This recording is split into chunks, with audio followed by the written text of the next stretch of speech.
വയനാട് ജില്ലയിൽ നിന്ന് വരുന്നു. ഞാൻ 2022 ജനുവരി 27 ഇവിടെ വന്ന് ഉടമ്പടി എടുക്കുന്നത്. എൻ്റെ ഭർത്താവിൻ്റെ ഒപ്പമാണ് ഞാൻ വന്നത്. എൻ്റെ ഭർത്താവിന് മലബാർ ഗോൾഡിലായിരുന്നു ജോലി. കൊറോണേൻ്റെ സമയത്ത് ജോലി നഷ്ടപ്പെടുകയും ഭർത്താവിനും ഞങ്ങൾക്കൊക്കെ കൊറോണ വരികയും ചെയ്തു. അതുമൂലം ഞങ്ങൾക്ക് ഒത്തിരി കടബാധ്യതകളുണ്ടായിരുന്നു. അപ്പോൾ ഈ ജോലിയിലൂടെയായിരുന്നു ഞങ്ങൾ ആ കടബാധ്യതകളൊക്കെ വീട്ടിക്കൊണ്ടിരുന്നത്. പക്ഷേ കൊറോണ വന്ന പിന്നെ സാലറിയൊക്കെ വെട്ടിക്കുറച്ചു. അപ്പം ഞങ്ങൾക്ക് ജോലിയിലേക്ക് ചേട്ടായിക്ക് അങ്ങോട്ട് പോകാൻ പറ്റാത്ത അവസ്ഥയിലേക്ക് വന്നു. അങ്ങനെ ഞങ്ങൾ ഇസ്രായേലിൽ പോകാമെന്ന തീരുമാനം എടുത്തു. ഇസ്രായേലിൽ പോകാമെന്നുള്ള തീരുമാനം എടുത്ത സമയത്താണ് ഇവിടെ ഓൺലൈനിലാണ് ഉടമ്പടി നടക്കുന്നത്. അപ്പം ഞാൻ ഓൺലൈനിൽ ഉടമ്പടി എടുത്തു. ഞാൻ അവിടുന്ന് പച്ചത്തിരിയും നീലത്തിരിയും സ്വന്തം മേടിച്ച് അച്ഛനെ കൊണ്ട് വെഞ്ചിരിപ്പിച്ച് പ്രാർത്ഥിക്കാൻ തുടങ്ങി. പ്രാർത്ഥിച്ച് തുടങ്ങി കുറേ കഴിഞ്ഞപ്പോഴത്തേനും ചേട്ടായിക്ക് തടസ്സങ്ങളാണ് ഇതിൽ. 14 ലക്ഷം രൂപയ്ക്ക് 6 മാസം കൊണ്ട് പോകാമെന്ന് പറഞ്ഞത് 6 മാസം കൊണ്ട് പോകുന്നില്ല, 8 മാസം കൊണ്ട് പോകാൻ പറ്റുന്നില്ല, ഒത്തിരി തടസ്സങ്ങൾ. അങ്ങനെ ചേട്ടായിക്കും ദേഷ്യം പിടിച്ച് ഞാൻ എന്നോട് വഴക്കുണ്ടാക്കി തിരിയെല്ലാം വലിച്ചെറിഞ്ഞ് പ്രാർത്ഥനയൊക്കെ കീറിക്കളഞ്ഞു. അങ്ങനെ ഒത്തിരി ഞാൻ വിഷമിച്ചു. എങ്കിലും ഞാൻ മാതാവിൽ കൈവിട്ടില്ല. അങ്ങനെ ഞാൻ ചേട്ടായിനോട് സമ്മതത്തോടെ നമുക്ക് പോവാം, നമ്മൾ രക്ഷപ്പെടും എന്നുള്ള പ്രതീക്ഷയിൽ ഞാൻ ജനുവരി 27, 2022 ഇവിടെ വന്ന് ഉടമ്പടി എടുത്തു. അതേ നിയോഗം വെച്ച് തന്നെ ഞാൻ മാതാവിനോട് പ്രാർത്ഥിച്ചു, എൻ്റെ മാതാവേ എന്നെ കൈവിടല്ലേ, ഞങ്ങൾക്ക് വേറെ ഒരു വഴിയില്ല. അങ്ങനെ ഞങ്ങളിവിടെ വന്ന് ഉടമ്പടി എടുത്തു. 90 ദിവസം ചേട്ടായും എൻ്റെ കൂടെ പ്രാർത്ഥിക്കാനൊക്കെ കൂടി. പിന്നെയും കിട്ടില്ല എന്നറിഞ്ഞപ്പോൾ ആ വിശ്വാസം കുറഞ്ഞു വന്നു. എങ്കിലും ഞാൻ തളർന്നില്ല. ഞാൻ മാതാവിനോട് പ്രാർത്ഥിച്ചുകൊണ്ടിരുന്നു, മാതാവേ കൈവിടല്ലേ. ഒത്തിരി പ്രതിസന്ധികൾ വന്നപ്പോഴും ഞാൻ മാതാവിൽ മുറുകെ പിടിച്ചുകൊണ്ടിരുന്നു, മാതാവേ എന്നെ കൈവിടല്ലേ. അങ്ങനെ ഒന്ന് പുതുക്കി. എന്നിട്ടും കിട്ടാതെ ആകുമ്പോൾ ഞാൻ പറഞ്ഞു, ചേട്ടായി മാതാവിൽ ചേട്ടായും വിശ്വസിക്കുക, എന്നാലേ എനിക്ക് തോന്നുന്നുള്ളൂ നമുക്ക് മാതാവ് അനുഗ്രഹം തരുകയുള്ളൂ എന്ന്. അങ്ങനെ രണ്ടാമത് പുതുക്കിയപ്പോൾ ചേട്ടായി വലിയ വിശ്വാസമൊന്നും കൂടാതെ എൻ്റെ കൂടെ വന്നു. പിന്നെ ജപമാല റാലി ആയപ്പോഴത്തേനും ചേട്ടായി എൻ്റെ ഒപ്പം വിശ്വസിക്കാനും പ്രാർത്ഥിക്കാനും പള്ളിയിൽ പോവാനും തുടങ്ങി.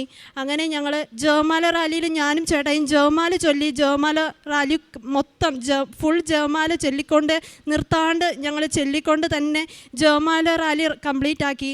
ഞങ്ങൾ ഇവിടെ വീട്ടിൽ വന്നപ്പോഴത്തേക്കും ഞങ്ങൾക്ക് ഓരോ പ്രോസസ്സിങ്ങും നടക്കാൻ തുടങ്ങി. ഞങ്ങൾക്ക് ദൈവത്തിൻ്റെ വലിയൊരു അനുഭൂതിയാണ് അതിലൂടെ കിട്ടിയത്. എന്ന് വെച്ചാൽ അതുവരെ നടക്കാത്ത തടസ്സപ്പെട്ട എല്ലാ പ്രതിസന്ധികളും ഈ റാലിയിലൂടെ ഈ ചേട്ടായി വിശ്വാസത്തിലേക്ക് വന്നപ്പോഴത്തേനും ഞങ്ങൾക്ക് എല്ലാം നടക്കാൻ തുടങ്ങി. ഞങ്ങൾക്ക് പേഷ്യൻ്റ് ആകുന്നില്ലായിരുന്നു. ഹോം നേഴ്സായിട്ടാണ് ഇസ്രായേൽ പോകാനായിട്ട് ചേട്ടായി തുടങ്ങിയത്. അപ്പം പേഷ്യൻ്റ് ആവുന്നില്ല, അങ്ങനെ ഒത്തിരി പ്രശ്നങ്ങളായിരുന്നു. അങ്ങനെ ഞങ്ങൾക്ക് പേഷ്യൻ്റായി, മത്താശ വന്നു, വിസ വന്നു. ഞങ്ങൾ 2-3 മാസത്തിനുള്ളിൽ ഞങ്ങൾ ബോംബെയിലേക്ക് പോയി. ബോംബെയിലേക്ക് പോകാനുള്ള ഈ 14 ലക്ഷത്തിൽ തുടങ്ങിയത് ഞങ്ങൾക്ക് 18 ലക്ഷമായി. പിന്നെ 23 ലക്ഷം രൂപ ഈ ഏജൻറ്റിന് കൊടുക്കേണ്ടതായിട്ട് വന്നു. പൈസ കൂടി, കൊറോണയൊക്കെ ആയപ്പോഴത്തേനും അവിടെ പൈസ കൂടി.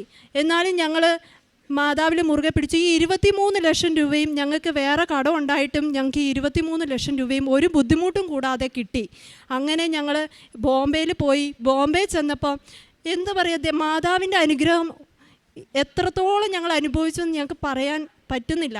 ബോംബെയിൽ ഓരോരുത്തർ ഇൻ്റർവ്യൂ ഫെയിലായി, മെഡിക്കൽ ഫെയിലായി, അത് കിട്ടുന്നില്ല, ആ പേപ്പർ ശരിയാകുന്നില്ല. പക്ഷേ ഞങ്ങൾക്ക് ഒരു തടസ്സവും കൂടാതെ ബോംബെയിൽ എല്ലാ കാര്യങ്ങളും മാതാവ് നടത്തി എന്നുള്ളതാണ്. മെയിനായിട്ട് മെഡിക്കലിൽ ചേട്ടായിക്ക് ബ്ലഡിൽ ഒരു ചെറിയ അലർജീൻ്റെ അസുഖം ഉണ്ടായിരുന്നു. ഞങ്ങൾ മരുന്ന് കഴിച്ചുകൊണ്ടാണ് പോയത്. പക്ഷേ ബ്ലഡിൽ അങ്ങനത്തെ ഒരു കുഴപ്പവും വന്നില്ല. ഇൻ്റർവ്യൂ വന്നു, ഇൻ്റർവ്യൂവിന് ഒരു കുഴപ്പം വന്നില്ല. ചേട്ടായിക്ക് ഇംഗ്ലീഷ് ലാംഗ്വേജ് അത്ര വശമില്ലായിരുന്നു.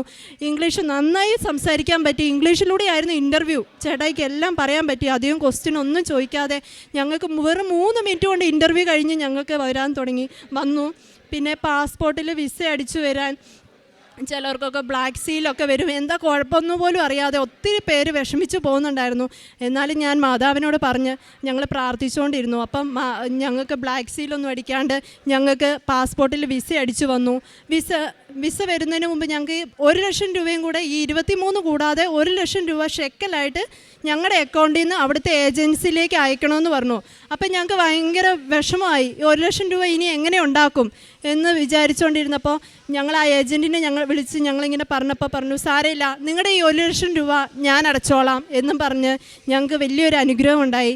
അങ്ങനെ ചേട്ടായി ഇസ്രായേലിലെത്തിയപ്പം ആദ്യം കിട്ടിയ ഫാമിലി ഒത്തിരി ബുദ്ധിമുട്ടായിരുന്നു.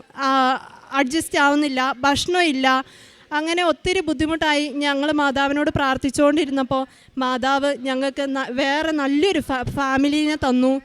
ഇത് ഇപ്പോൾ ചേട്ടായിൻ്റെ കൂടെ പോയവരിൽ എല്ലാവർക്കും, ചേട്ടായിനെക്കാട്ടും കൂടെ പോയ എല്ലാവരിൽക്കാട്ടും ചേട്ടായിക്കാണ് ഇപ്പം അത്യാവശ്യം എപ്പോൾ വേണേലും ഫോൺ എടുക്കാം. അങ്ങനെ ചേട്ടായിക്ക് എല്ലാ തടസ്സങ്ങളും മാതാവ് നീക്കി തന്നു. അമ്മ മാതാവ് ഒത്തിരി നന്ദി. അതേപോലെ ബോംബെയിൽ ഞങ്ങൾ എണ്ണ ഒരു ചേച്ചിക്കും ഇങ്ങനെ ഇംഗ്ലീഷ് ലാംഗ്വേജൊക്കെ ബുദ്ധിമുട്ടായി വന്നപ്പോൾ ഞാനിങ്ങനെ വെഞ്ചരിച്ച എണ്ണ ഞാൻ വിശ്വാസ പ്രമാണം ചൊല്ലിക്കൊടുത്തു. അതോടെ ആ ചേച്ചിക്കും അതേ ഇൻ്റർവ്യൂ പാസ്സായി. പിന്നെ ആ ചേച്ചിക്കും ആ മാതാവിലുള്ള വിശ്വാസം വന്നു. ഞാനും വരുന്നുണ്ട് ഉടമ്പടി എടുക്കാനെന്ന് പറഞ്ഞു. അതുപോലെ തന്നെ ഒരു ചേട്ടന് ഞാൻ വെഞ്ചരിച്ച് ഉപ്പ് കൊടുത്തു. അതേപോലെ ആ ചേട്ടനും അനുഭവം ഉണ്ടായി എന്നും പറഞ്ഞ് എന്നെ വിളിച്ചു പറഞ്ഞു. അങ്ങനെ ഒത്തിരി അനുഗ്രഹങ്ങൾ മാതാവ് ഞങ്ങൾക്ക് നൽകി. പ്രിയ സഹോദരൻ